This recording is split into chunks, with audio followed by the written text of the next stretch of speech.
All right, hello and welcome to the Rambling Robin podcast. I am Robin, and today I'll be rambling a little bit more about the things that I'd like to talk to you about. That's right, there's another episode out of the Rambling Robin podcast once again.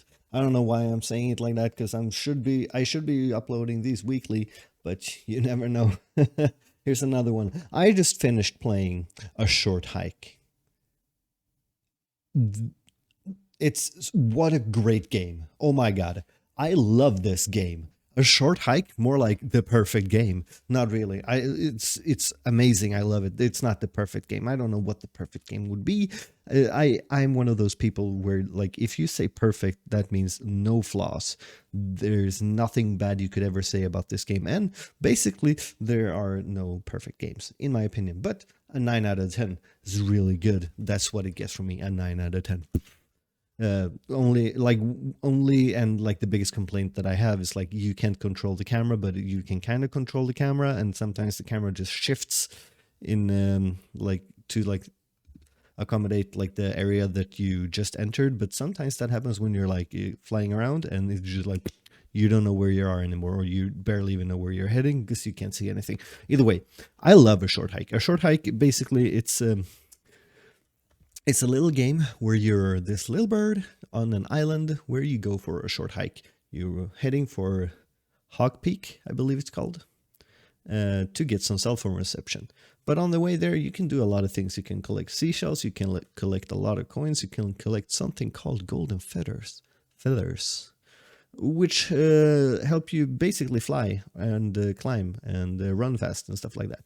They're the greatest thing that you'll ever find in that game, I would argue.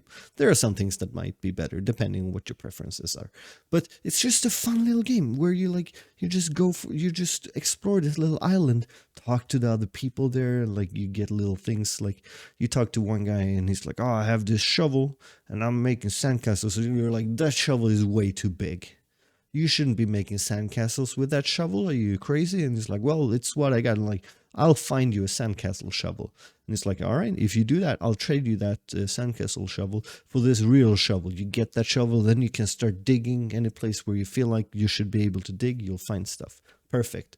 You talk to another guy. He's like, well, I like fishing. And it's like, all right, cool. That's cool. He's like, do you want me to teach you? Yeah, I want you. Yeah, teach me how to fish. You get this fishing rod. You're able to fish, and then you can leave you can give the fish to the people who wants fish. I never finished that part. I just realized now while I'm rambling. But it's a fun game with a lot of things to do. I mean, another guy. He gives you some running shoes, or I think it's a girl.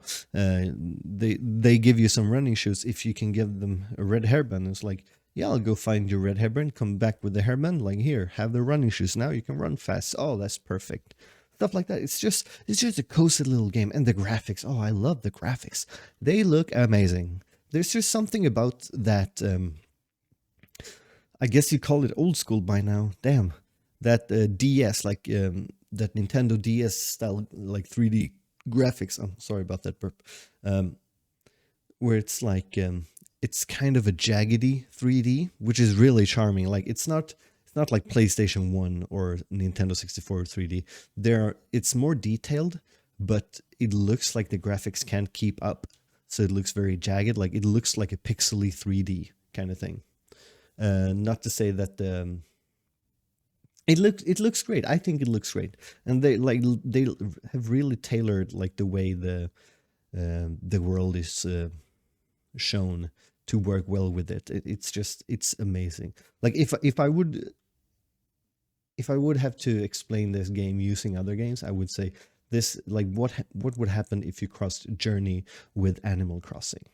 Blam, you get a short hike, which is like you take the how long Animal Crossing can be. Like it could take a while to finish Animal Crossing, and then you take Journey, which is about like a 6 to 7 hour, like, or 4 to 7 hour game, depending on how much time you just spend looking around, right? Um, you take those two games, mash them together. You have like depending on how you play it, it could be like a half-hour experience. For me, it was like maybe 2 or 3 hours. It was great. I loved it. It was so much fun. It's like I wish I could find more games like this where it's like just the atmosphere and it's just relaxing and you just run around, you do these little things, and then the game's like, all right, cool. Now if you're done, you're done. Perfect, right? That's I love those kinds of games. I want to find more games like that because right now, like I'm not into investing too much time into games. That's why I'm not like really starting any big RPGs or anything. Like I have like I want to play Nino Kuni 2. I've been wanting to play that ever since they announced it. I'm like, yeah, I love Nino Kuni 1. Like the first game, I loved it. I want to play more. And then like it released, I bought it. I have it on Steam. It was like, all right, one day I'll play it one day. I haven't, I haven't done anything with it. I've installed it. That's it. It's like, and not even that. Like almost any game where it's like you're gonna have to invest some time into this. I feel like I have such problem just getting into it because I have so many other things that I feel like I should do and that I want to do. Like I'm working on my story, Trolldom.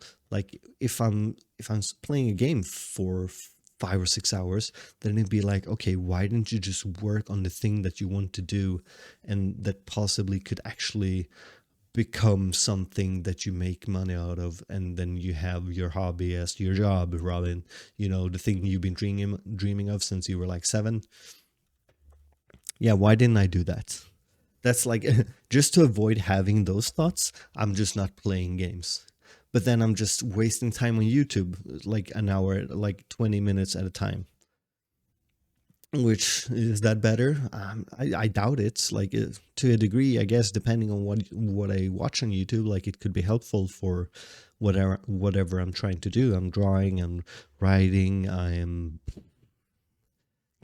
thinking of maybe trying to code, and like probably not. That's not gonna happen because that's also time investment. Time investments, man. I wish like a normal day. There we go. Words. Am I right? Words are hard. It's difficult to use words. So you gotta give me that, right?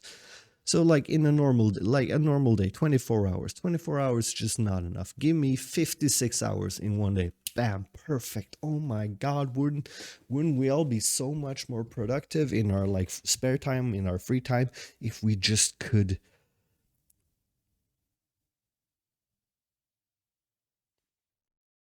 if we just had 56 hours, if we work like 8 hours blam, and then we have like 40 more hours. Oh my god, what do I even do with my spare time? You'd be so bored you'd get a second job if you were one of those people. Me, I'd be spending a lot of time just wasting more time. I'd waste about 18 hours a day, but then the remaining, like, what is it, like 18 more hours? The remaining like 18 hours, oh my god, I can finally like just get to doing the stuff that I want to do because I have 18 more hours before this day is over. And then, like, of course, you have to sleep, you have to count that in. Don't worry about it. We have 56 hours every day, 1 week, 7 days, still 56 hours. Like, everything else still makes sense, but 56 hours per day. And our minds would still, like, function properly. That's the thing. That's the hard part, right? I need that to work for this to work. We can't just have 56-hour days and just broken minds, right? That'll never work. It'll never work. And I have a job right now, so that kind of ruins it, right? I wish I could just sit at home and do all the things that I want. But yeah, I can't do that, so I just gotta deal with it. Just gotta cope with it. Is this me just talking around making excuses why I'm not productive? Yes, it is. It very much is. But coming back, reeling it back in, talking about a short hike, why I loved it so much, because it felt like just a short little experience. It's what I loved so much about Journey. Journey is most like not most likely. It is definitely in my top 5 games of all time. It does as little as possible to just explain to you how you should play the game. It's basically just giving like, okay, here's the game. Look at that thing over there. What's that? And then it gives you like some short instructions of how to play the game. And then it's like, yeah, you just go figure it out, man. I love that so much because it's like it is a game about basically it's a game about exploring, but it still keeps you along this path because nothing else is interesting in the game except for what the game decides to show you, right? It's not like in one of everybody's favorite examples, Final Hallway 13, exactly, Final Fantasy 13. That game looked so interesting. There were so many things to look at. There were so many cool things. But then everywhere you went, it's like, yeah, you got to follow this corridor. Look at that thing over there. Oh my God, what's that? Can I go there? No. No, you can't. You got to go here. It kind of ruined it. I had fun playing it. I didn't like the battle system, not really for me. But aside from that, I have fun. I enjoyed the story. But the hallway thing, like that most people didn't like, yeah, I was one of them too. I didn't really like it. When the game, like 50 hours in, when the game's like, by the way, open world for a little while, I was like, oh my God, I'm going to stay here forever. And I basically did. And then about 5 years after I quit playing, after leaving the big open world area, then I finished it. Took me a while to finish the game. I rarely finish games, especially RPGs. It's very rare for me to get to the end if I play them myself.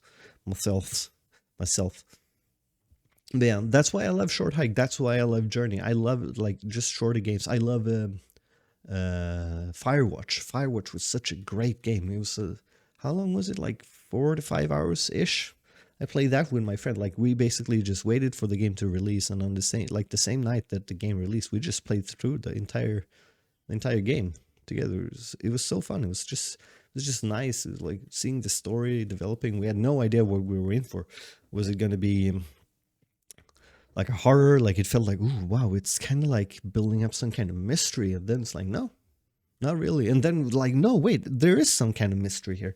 But then it turned out, no, it's fine.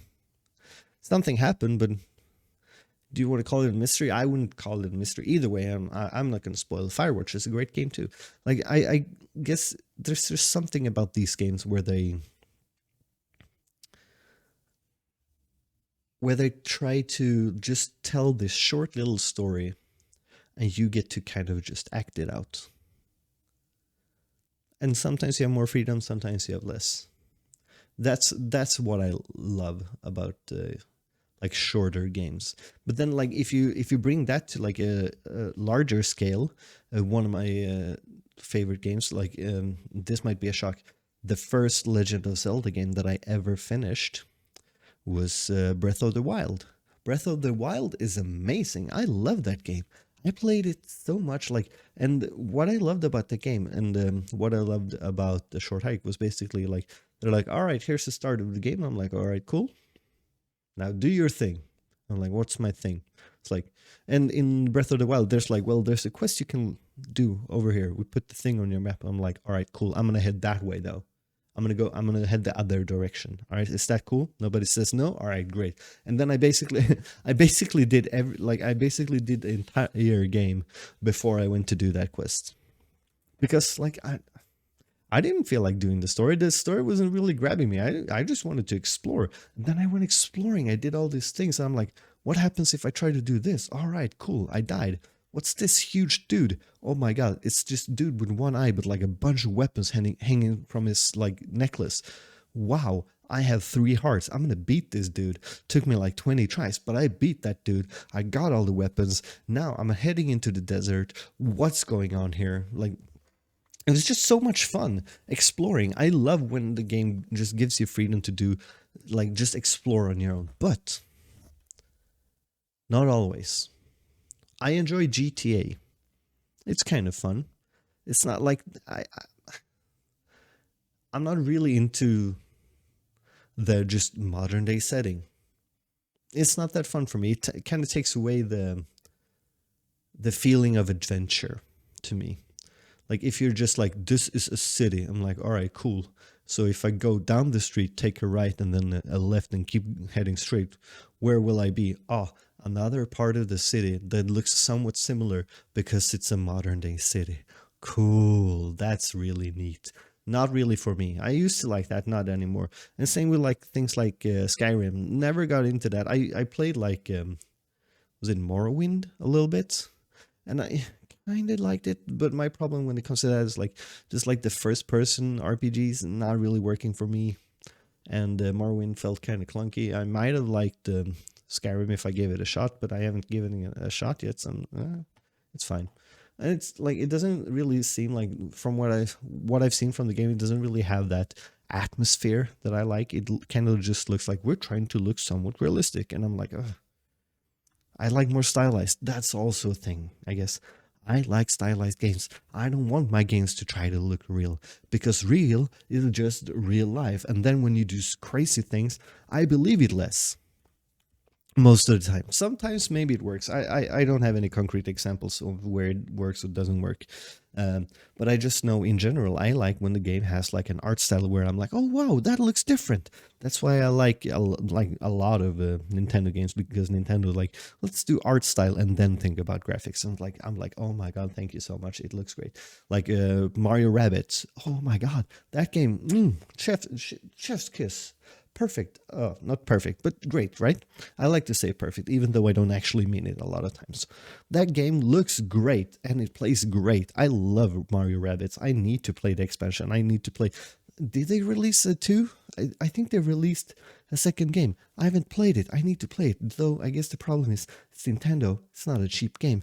And I have to play it on my Switch. So I have to turn on the TV. I have a TV. I rarely turn it on. I basically only turn it on to play music when I have friends over, because it's better than just playing it from my computer. But you know, that's my phone. I'm gonna put it on silent in case you heard my phone. But yeah, just stylizing games. That's what I love. I love stylizing games like Hollow Knight. Ooh, that's another game. It's like just atmosphere, and then it's like, well, just explore the game. That's what I did. I explored it to like a certain degree. I just explored it in the same way that the developers intended, because like I went from this area to that area and then that area, and then I went up and then down, and then like I just explored, right? They built the game in a way where like you can just keep on exploring, because it's a Metroidvania, and it's in the best way a Metroidvania to me. It's like when you can just go from place to place. I'm like, oh, this is like, I can't get past this. All right, I'll need an item. I'll come back later. And then when you get an item, oh, this thing seems like I can get past that, and then you do, right? That's what I love about games. And then Hollow Knight just like takes like, oh, and you want atmosphere? It's like all atmosphere. This game is nothing but atmosphere, and a little bit challenging as well. Oops, hit my mic there. I hope that doesn't ruin the day for everybody who listens. I might have to cut that out as Raffy Taffy, if you know who that is. But yeah, I just wanted to gush a little bit about games, because I just finished playing A Short Hike, and that is such an amazing game. I loved it so much. If you haven't played it, definitely check it out. It's really cheap on Steam. I don't know how much it is. It was just like, when I saw the price, I was like, yeah, of course I'll get it. It's basically free for what it is. I haven't needed, at the point, I didn't know anything about it, just that some people was like, hey, it's a great game, you should play it. I'm like, I will play it someday. And today was that day. It's been a couple of months. I think about it this spring. It's winter now. It's November. But you know, whatever. I'm going to finish up right here. I've been rambling on for about almost 20 minutes now, and that's fine. We're just like, this was just a spur of the moment. I recorded another podcast earlier today, but this is like, oh my god, I need to talk about this. This game was amazing. This game was so much fun. All right. So I give A Short Hike a 9 out of 10, in case you're wondering. Get it, play it. It's amazing. All right. Goodbye now.